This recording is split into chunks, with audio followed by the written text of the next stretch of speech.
கிறிஸ்துவுக்குள் பிரியமானவர்களே, இந்த காலை பொழுதிலே கர்த்தராகிய இயேசு கிறிஸ்துவின் நாமத்தினாலே உங்களை அன்போடு கூட நான் வாழ்த்துகின்றேன். இந்த நாளிலும் கூட சங்கீதம் 4:5 சொல்லுகிறது, நீதியின் பலிகளை செலுத்தி கர்த்தர் மேல் நம்பிக்கையாயிருங்கள். நம்பிக்கை என்பது ஏதோ ஒரு உணர்வு கிடையாது, அது நம்முடைய வாழ்க்கை முறை. இன்றைக்கு நம்மிலே பல பேர் நான் தேவனை நம்புகிறேன் என்று நாம் சொல்லுகிறோம். ஆனால் பரிசுத்த வேதாகமும் நம்மிடத்தில் ஒரு முக்கியமான ஒரு கேள்வியை கேட்கிறது, உங்கள் வாழ்க்கை அந்த நம்பிக்கையை நிரூபிக்கிறதா? இந்த சங்கீதத்தை தாவீது எழுதிய போது அவர் அமைதியான அரண்மனையிலே வசிக்கவில்லை.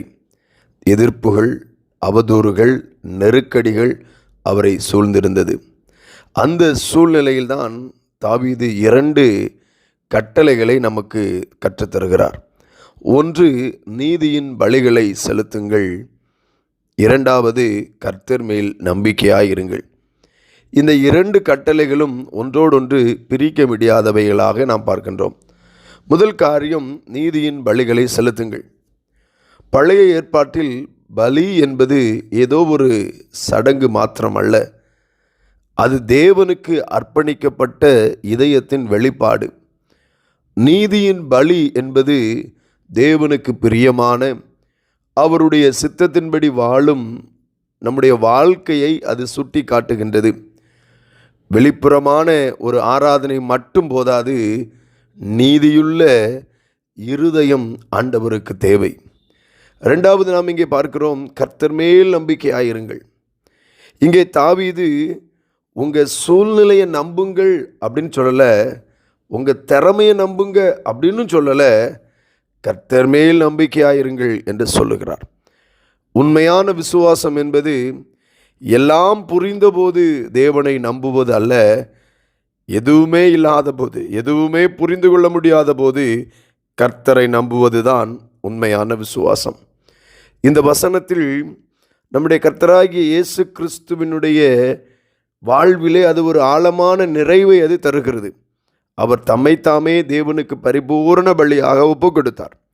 அவருடைய பலியின் மூலமாக நாம் நீதிமான்களாய் எண்ணப்படுகிறோம்.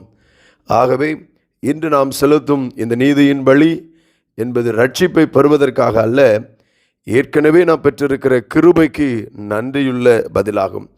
அன்பானவர்களே, இந்த காலை பொழுதிலே உங்களிடத்தில் நான் ஒரு கேள்வியை கேட்கிறேன். உங்கள் வாழ்க்கை அந்த கேள்வி உங்களிடத்தில் கேட்பதாக இருக்கட்டும்.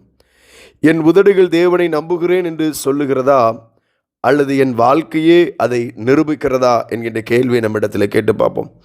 நம்பிக்கை என்பது ஒரு சாதாரண வெறும் வார்த்தைகளால் தொடங்கலாம், ஆனால் அது கீழ்ப்படுதலிலும் பரிசுத்த வாழ்க்கையிலும் தேவனுக்காக தன்னை முழுவதும் அர்ப்பணிப்பதிலுமே வெளிப்பட வேண்டும்.